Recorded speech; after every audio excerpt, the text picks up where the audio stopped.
Hi there. So this video I will be talking about values, how our assumptions, values, and foundations influence which actions we take.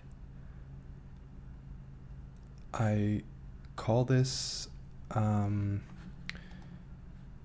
it's a technical term used in usually more older philosophy, specifically the academic skeptics and the Stoics. This is to assent to something. When we assent to something, we take it as being truth. We agree that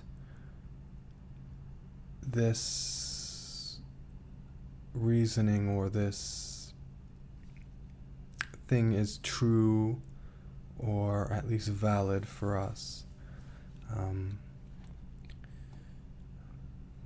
So I will ultimately argue that we all need to assent to something. Ultimately, we all need to act in life. That's just the way it is. So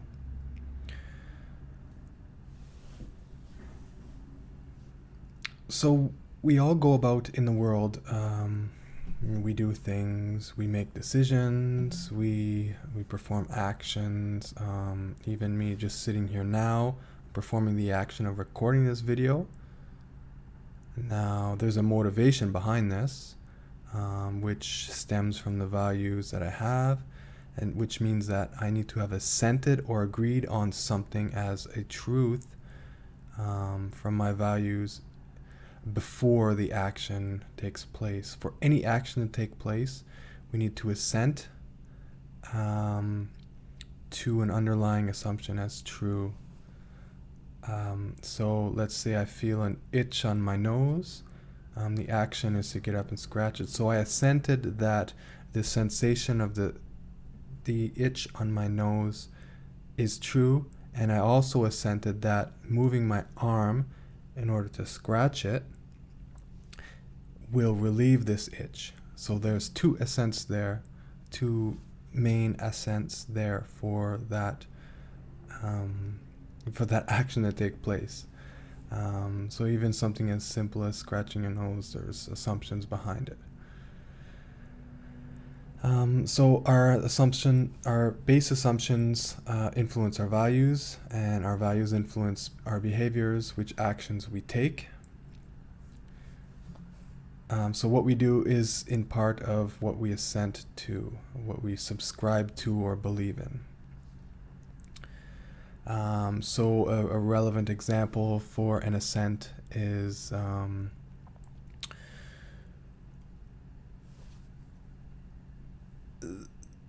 the assumptions or the beliefs that one takes as true, which one assents to. For instance, a pandemical virus is either, a reality or a ploy, and the resulting vaccines against this virus is either a cure or some sort of conspiracy or ploy for a higher purpose. Now, which line of reasoning the person assents to drives how they will behave in the context of the virus. Will they get the vaccine? Will they not? Will they advocate for the vaccine? Will they argue against the vaccine? Will they go as far as,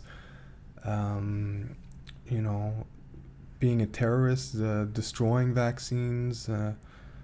This all depends on the base values or assumptions they rely on, which ones they assent to as true, because we all have the same types of reasoning, like, oh, vaccines are cure, vaccines are this, there's science behind it, and then there's others that think there's a conspiracy, it's a method of control, it's a test for a future, conspiracy plot to control, take away our rights and all that. And so depending on which values and which they assent to is which actions they will take in the context. We can even suspend belief for both. We say, I don't believe in or against it. And then again, that is to assent that either these two are equivalent, you assent to not assent to either one. Maybe there's a third choice.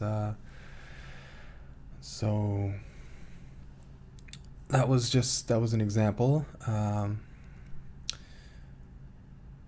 Now, every living human being on earth must subscribe to a set of thoughts and axioms, lest they be completely vegetative. There's nothing in them, and I believe that there's no 100% vegetative state for any normal conscious human that doesn't have brain damage or something like that. When we respond to any stimulus, we're doing so on a foundation of thought. If someone's screaming in my face, I can punch them, I can, scream back, I can walk away, I can take it, I can just ignore them. Those are all based on assenting, based on different values that you take as the proper or true value. A person that believes in peace might, listen to their argument and then try to de-escalate. A peaceful person might ignore them, or a person that believes in combat and sticking up for themselves might defend themselves or get aggressive towards the other, and this action is based on the values they assent to. So we have to choose action in life. We can't lie there motionless. Even within our own thoughts, we have to make choices. As I mentioned, do I assent to X or Y? Is it a cure? Is it a ploy? So we might argue with ourselves. Perhaps there's a beggar on the street asking for money. You got any change? So what we assent to, we make spliced decisions in these moments, either based on how we're feeling at the moment or some values we have agreed upon beforehand. So in this case, what should I do? Should I give him my hard-earned money to spread the wealth around? The rich give to the poor. It's all equal. The rich shouldn't hoard. They should give to the poor. The people with more should give to less. Everybody's equal. Then you have to think, but are they going to use it on drugs and alcohol? If so, then I'm just supporting a bad habit. The bad habit of them thinking that they can beg for cash, which gives them in return what they want, and it's a bad negative cycle. They beg, they support the bad habits. There's bad habits put them in a situation where they need to beg, and it's just a vicious cycle. Then we can say, instead of donating to this beggar, I could just donate to a charity. Charities help people. Charities help homeless. I could donate to my local church. In a lot of instances, there's no right or wrong answer in this case. What we assent to is what we believe is the right way. And different people, based on their experiences, values, judgments, schemas, assent to different actions in these situations. And a lot of these value judgments are subjective. How do we weigh a value? How do we weigh an action? There's so many different ethical theories out there. We have utilitarianism, which is basically, what has a benefit to the most people, maybe donating to a charity, or more Kantian ethics, where we have it's my intent that matters the most, and I should do what I believe everyone else should also do.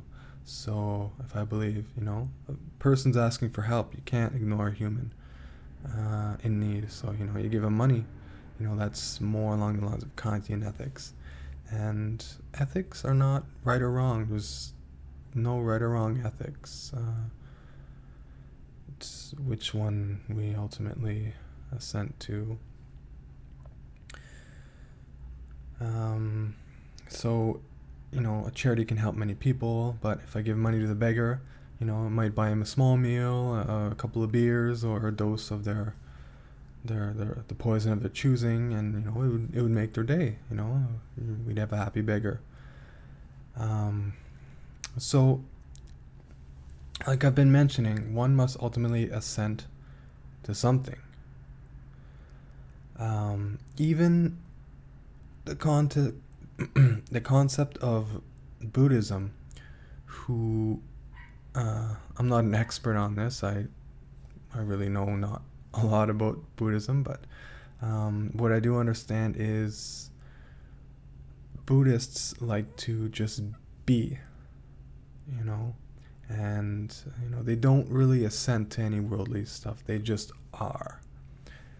But if you think about it, even the practice of just being in Buddhism, or the idea that one chooses to just be, or that meditation is the path to enlightenment, you're still assenting to something, which is meditation is the path to enlightenment.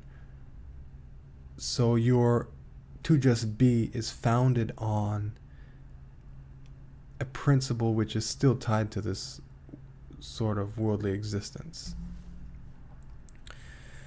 And even these Buddhists, or people that just be, still must subscribe to some sort of foundation as in their human life.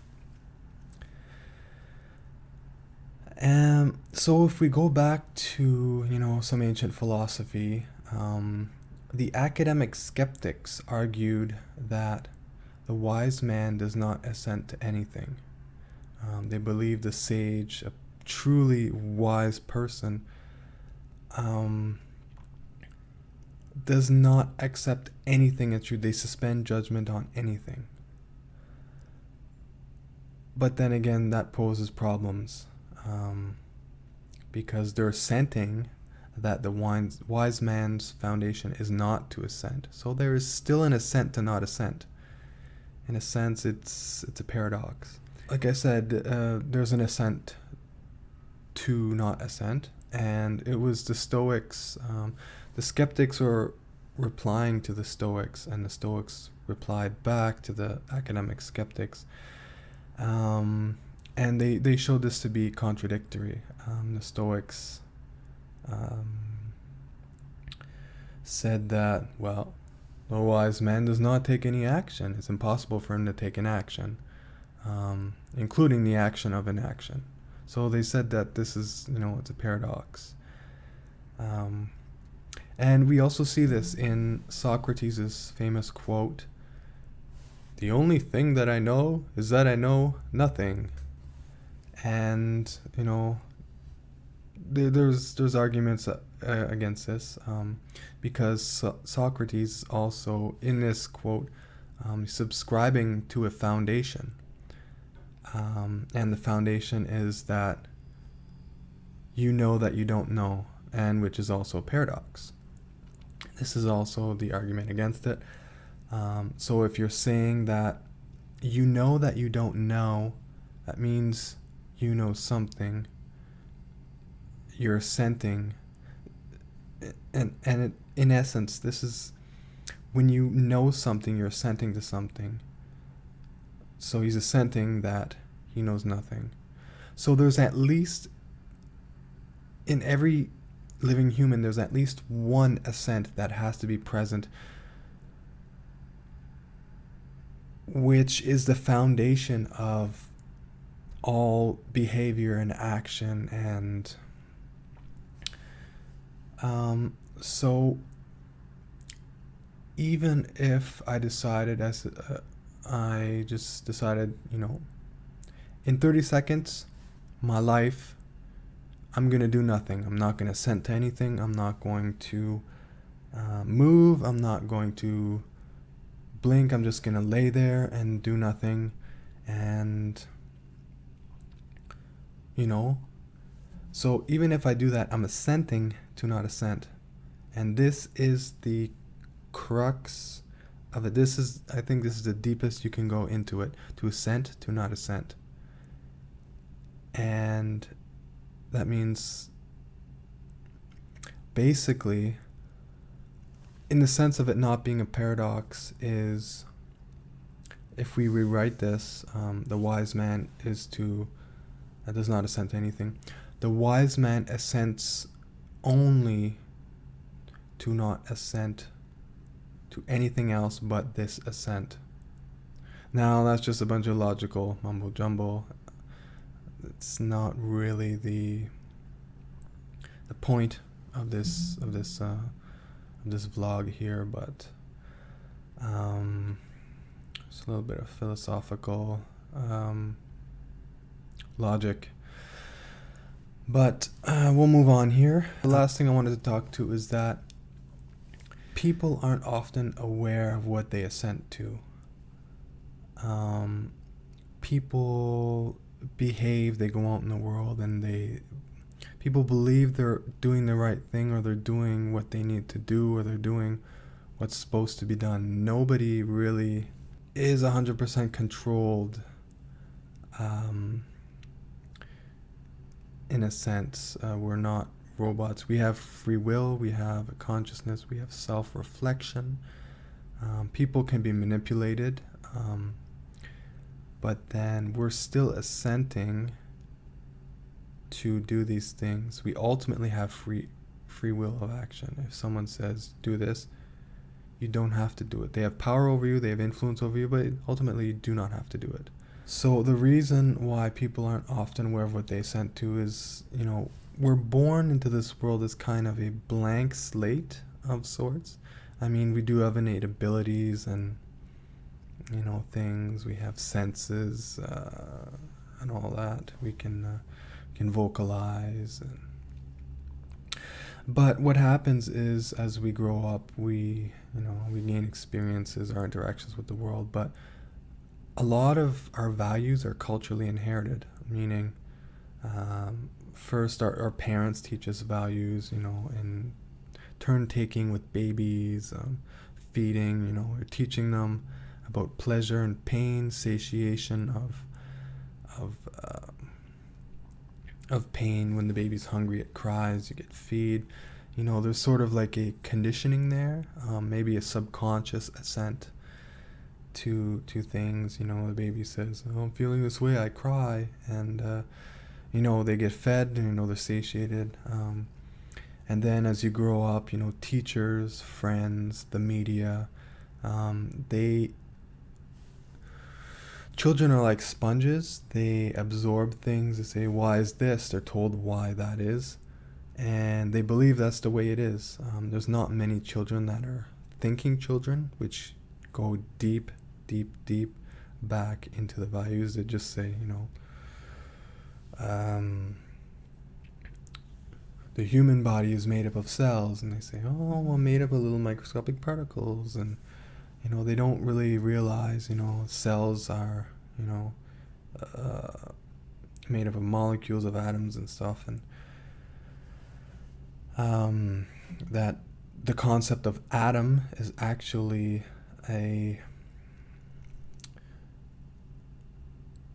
not a necessary truth to the world. The concept that the world is material is an assumption, in a sense.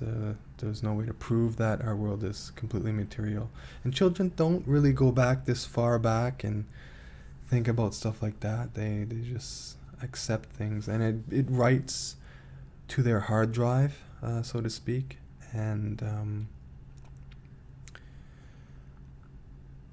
so in this way, children are products of their environment. And as you grow older, you kind of begin to reflect, and which this leads into our second reason why people aren't often aware of what they assent to, is that they've not had enough perspectives, experience, or lines of thought. And this is what education comes in for. Education teaches different ways to think. We gain new experiences, and some are contradictory, and then we kind of have to go back to our value and say, I thought the world was materialistic, but there's this guy arguing and saying that it's idealistic. And then you have to choose. There, you need to assent to which one you think is real, and then this forms your basis for the world. And the more perspectives you have, the more education you get, the more you understand that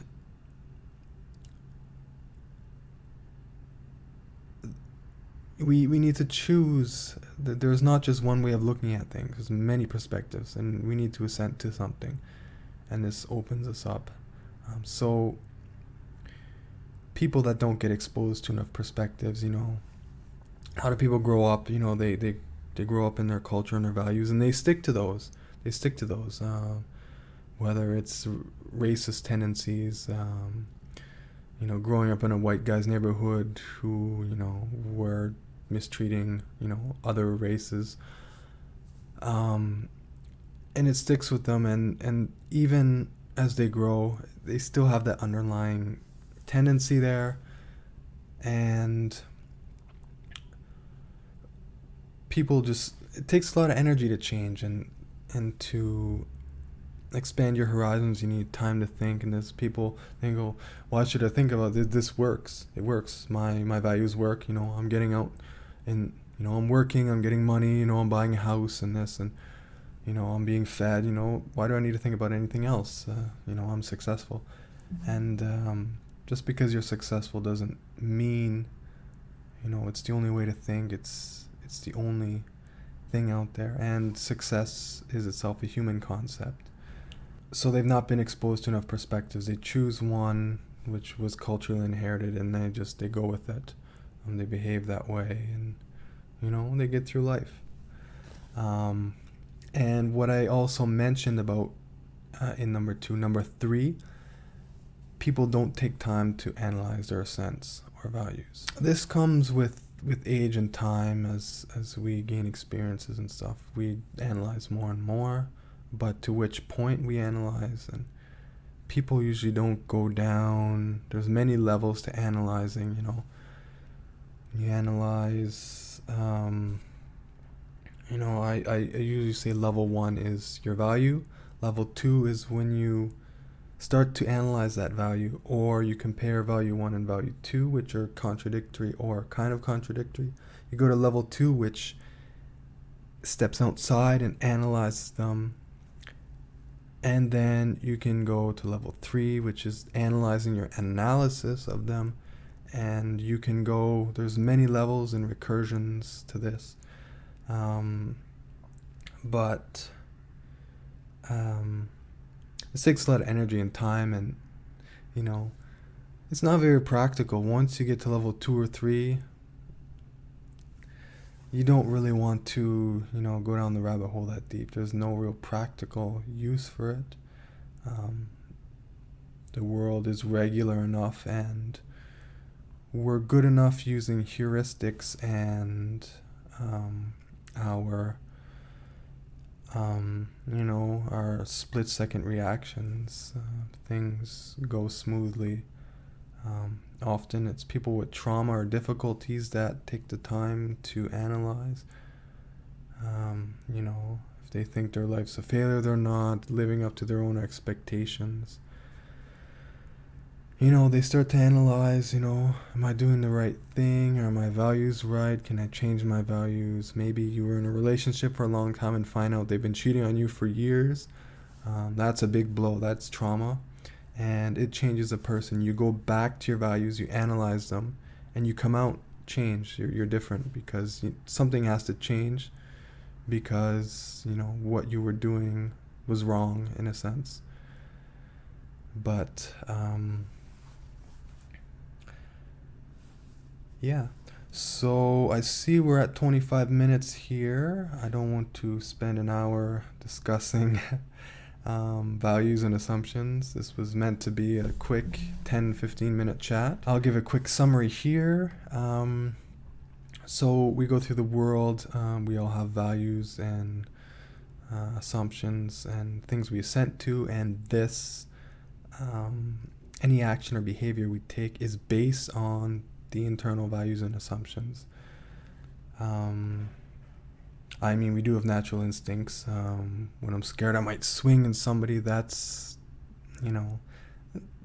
it's more of an impulse that bypasses. It's a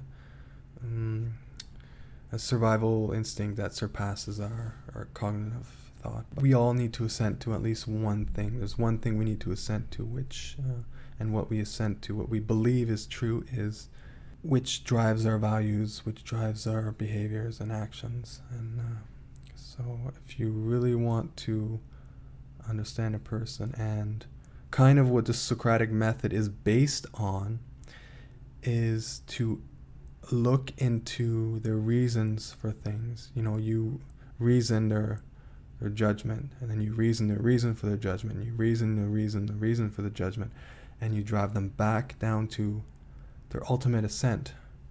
And I mean, that's not a very practical way of doing things, but it is a way of doing things.